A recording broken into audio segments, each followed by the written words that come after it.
السلام علیکم ورحمۃ اللہ وبرکاتہ۔ رب اشرح لی صدری ویسر لی امری واحلل عقدۃ من لسانی یفقہوا قولی رب زدنی علما۔ سورۃ الحجرات آیت 13 and 14۔ يا أيها الناس إنا خلقناكم من ذكر وأنثى وجعلناكم شعوبا وقبائل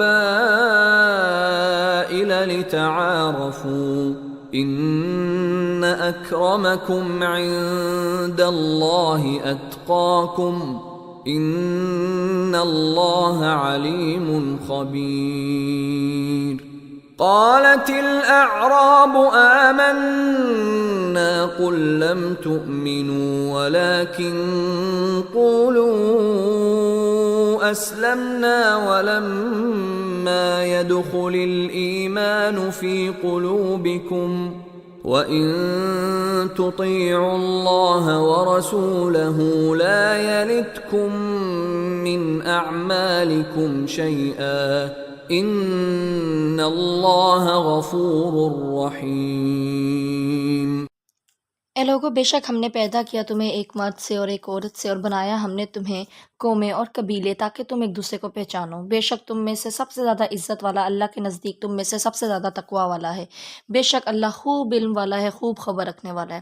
کہا دیہاتیوں نے ایمان لائے ہم، کہہ دیجئے نہیں تم ایمان لائے، اور لیکن کہو اسلام لائے ہم، اور ابھی تک نہیں داخل ہوا ایمان تمہارے دلوں میں، اور اگر تم اطاعت کرو گے اللہ کی اور اس کے رسول کی، نہیں وہ کمی کرے گا تم سے تمہارے اعمال میں سے کچھ بھی۔ بے شک اللہ بہت بخشنے والا، نہایت رحم کرنے والا ہے۔ جو بھی ہم نے اخلاقی برائیاں پیچھے پڑیں، دوسروں کو عیب لگانا، برے نام سے پکارنا، مذاق کرنا، غیبت کرنا، پھر آپ صلی اللہ علیہ وسلم کا احترام نہ کرنا، ان کے سامنے آواز بلند کرنا یا ان کے احکامات کو اگنور کرنا، امپورٹنس نہ دینا، جو بھی اللہ تعالیٰ کی نافرمانی ہے نا، اس کی ایک وجہ ہوتی ہے دل میں غرور، تکبر، بڑائی۔ ہم اپنے آپ کو نا اونچا سمجھتے ہیں، اونچی چیز سمجھتے ہیں، جس کی وجہ سے ہمیں یہ لگتا ہے کہ اگر ہم نے اللہ کی بات مان لی تو پتہ نہیں ہماری عزت کم ہو جائے گی، ہمارا وہ سٹیٹس نہیں رہے گا۔ تو یہ جو غرور اور تکبر ہے نا انسان کے اندر، اس وجہ سے انسان اللہ کی بات نہیں مانتا۔ تو یہاں پر انسانوں سے کہا گیا کہ اے لوگو، ہم نے تمہیں پیدا کیا ہے ایک مرد اور ایک عورت سے، یعنی حضرت آدم اور حضرت حوا سے، یعنی تمہارا اصل ایک ہے، تم ایک سے ہی ہو، سب آدم کی اولاد ہو، تو بڑائی کس بات کی؟ اب یہ جو دوسروں کا مذاق اڑانا، ان کو حقیر سمجھنا، یہ بڑائی کی وجہ سے نا، غرور کی تکبر کی وجہ سے کہ میں پتہ نہیں بہت اونچی چیز ہوں اور جو میرے سامنے بیٹھا ہے اس کی کوئی حیثیت نہیں ہے، اس کو حقیر سمجھنا، دوسرے کو لیٹ ڈاؤن کرنا۔ تو اللہ تعالیٰ نے تو یہاں پہ بتا دیا کہ یہ جو قبیلے ہیں، یہ جو تمہارے خاندان ہیں، یہ حسب نسب جو ہے، اس کا مقصد صرف کیا تھا؟ تعارف کے لیے۔ جیسے کسی انسان کا نام ہوتا ہے نا، اسی طرح اس کے قبیلے کا جو نام ہے نا، یہ اس کی پہچان کے لیے، نہ کہ انسان اس سے بڑائی ظاہر کرے، کوئی فخر کرے، غرور کرے۔ پھر یہاں پر اس آیت سے ہمیں یہ بھی معلوم ہو جاتا ہے کہ انسان سے ہی پیدا ہوا ہے۔ یہ جو ایوولوشن کی تھیوری ہمیں پڑھائی گئی ہے نا شروع سے، کہ پہلے انسان بندر تھا، پھر وہ آہستہ آہستہ ایوالو ہوا، ایسا نہیں ہے۔ یہ بالکل قرآن کی تعلیمات کے اگینسٹ بات ہے، حقیقت کے اگینسٹ بات ہے۔ تو انسان جو ہے وہ انسان سے ہی بنا ہے، سب کی جو اصل ہے وہ ایک ہی ہے، اوریجن سب کا ایک ہی ہے، تو کوئی غرور، کوئی تکبر کی بات نہیں بنتی۔ یہاں سے ہمیں یہ سمجھ آتا ہے۔ پھر اللہ تعالیٰ نے یہ بھی بتا دیا کہ اللہ کے نزدیک تو سب سے زیادہ عزت والا کون ہے؟ جو سب سے زیادہ تقویٰ والا ہے، یعنی جو جتنا متقی ہوگا، جتنا اللہ کا خوف رکھنے والا ہوگا، اللہ تعالیٰ کے ہاں اس کا اتنا ہی مقام ہے، اس کی اتنی ہی عزت ہے۔ جو دنیا دار شخص ہوتے ہیں ہاں، ان کے نزدیک عزت کس میں ہے؟ مال میں، دولت میں، لیکن اللہ کے ہاں عزت کس میں ہے؟ تقویٰ میں۔ اور آگے فرما دیا ان اللہ علیم خبیر، یعنی اللہ تعالیٰ خوب علم رکھتا ہے، ہر چیز کا اللہ تعالیٰ جو ہے وہ ہر چیز کو جانتا ہے، ہر چیز سے، اور آگے فرمایا خبیر، ہر چیز سے باخبر ہے۔ یعنی اللہ تعالیٰ صرف ظاہری جو چیزیں نا وہ نہیں جانتا، اللہ تعالیٰ کسی کے دل کے اندر کیا ہے، کیا چھپا ہوا ہے، کیا نیت ہے، وہ سب کچھ اللہ تعالیٰ جانتا ہے۔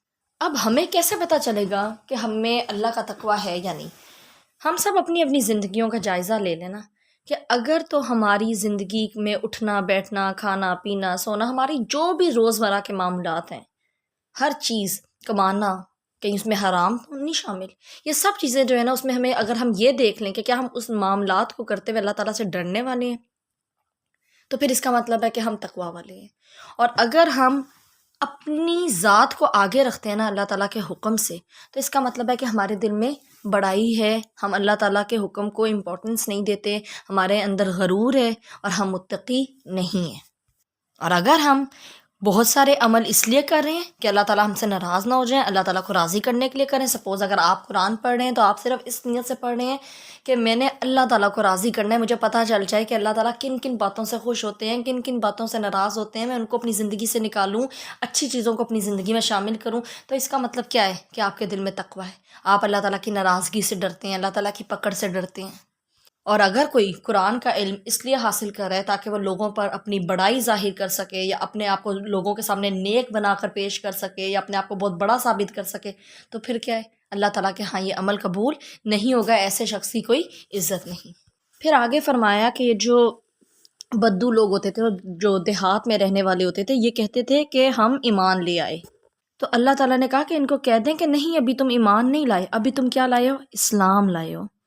ابھی تک جو ایمان ہے وہ تو تمہارے دلوں میں داخل ہی نہیں ہوا. کیونکہ یہ کیا کرتے تھے کہ کچھ کرنا کرانا کچھ نہیں ہے، کوئی نیت ان کی صاف نہیں ہوتی تھی. اب اگر سپوز یہ عمرہ کر رہے ہیں، حج کر رہے ہیں، روزے رکھ رہے ہیں، نمازیں پڑھ رہے ہیں، تو بس اس پر فخر جتانا، اپنی نیکیوں کا بار بار لوگوں کے سامنے ذکر کرنا. تو کہا گیا کہ تم یہ کہو کہ ہم نے اسلام قبول کر لیا، ایمان ابھی دل میں نہیں گیا. یہ تو ایک بظاہر انہوں نے مجبوراً جو ہے نا اسلام کو قبول کر لیا کہ سارے لوگ اسلام میں داخل ہو رہے ہیں تو چلو ہم بھی داخل ہو جائیں. اور اس کے بعد یہ جو اپنی نیکیوں کا تبصرہ کرنا ہوتا ہے نا، یہ ایک طرح سے اپنی بڑائی بٹھانا ہوتا ہے. اور کبھی کبھار لوگ دوسروں سے اپروول لینے کے لیے، دوسروں سے تعریف چاہنے کے لیے یہ کر رہے ہوتے ہیں. تو اس کا مطلب یہی ہوا کہ پیچھے نیت خالص نہیں ہے، اور لوگوں سے تعریف چاہ رہے ہیں، لوگوں سے واہ واہ چاہ رہے ہیں. تو اللہ تعالیٰ کو ایسا ایمان ہمارا نہیں چاہیے. اور اس کا مطلب تو یہ کہ ایمان ابھی دلوں میں داخل ہی نہیں ہوا.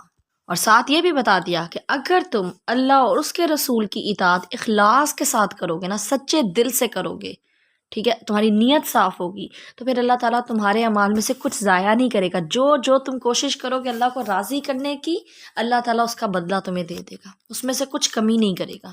مگر اس کی شرط کیا ہے؟ اخلاص. اس کی شرط کیا ہے؟ تقویٰ.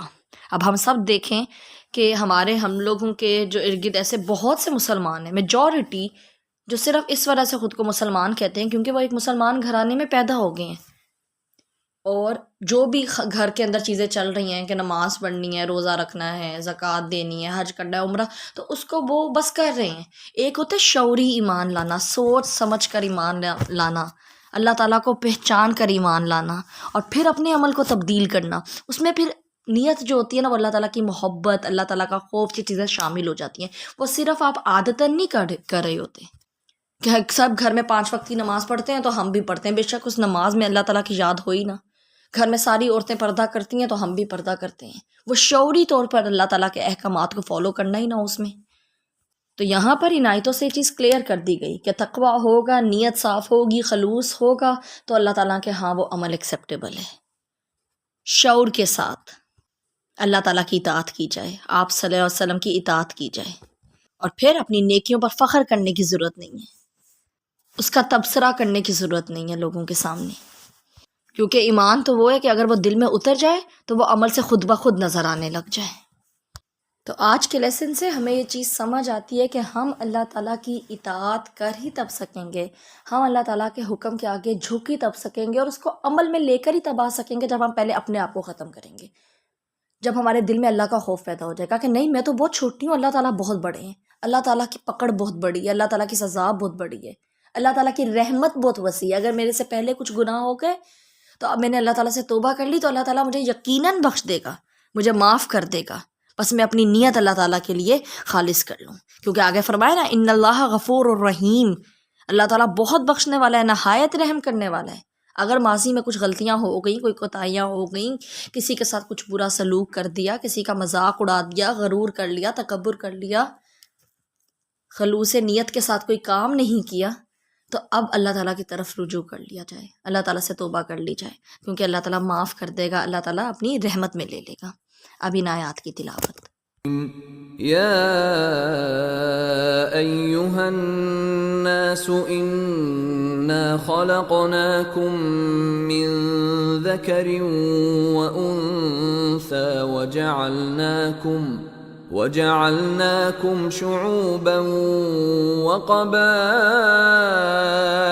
لتعارفوا إن أكرمكم عند الله أتقاكم إن الله عليم خبير قالت الأعراب آمنا قل لم تؤمنوا ولكن قولوا أسلمنا ولما يدخل الإيمان في قلوبكم وإن تطيعوا الله ورسوله لا يلتكم من أعمالكم شيئا إن الله غفور رحيم۔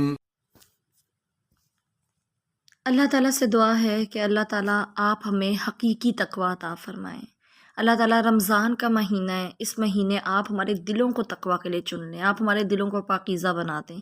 اللہ تعالیٰ آپ ہم سے وہ اعمال کروا لیں جن سے آپ راضی ہوتے ہیں، جو آپ کو پسند ہیں۔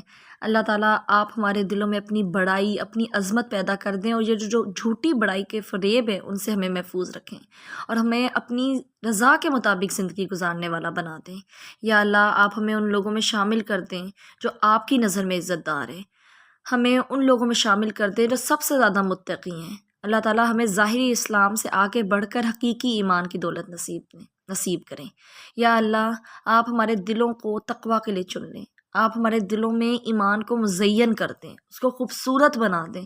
اللہ تعالیٰ ہم جب آپ کی نافرمانی کرنے لگیں تو آپ ہمیں اپنی نافرمانی سے بچا لیں۔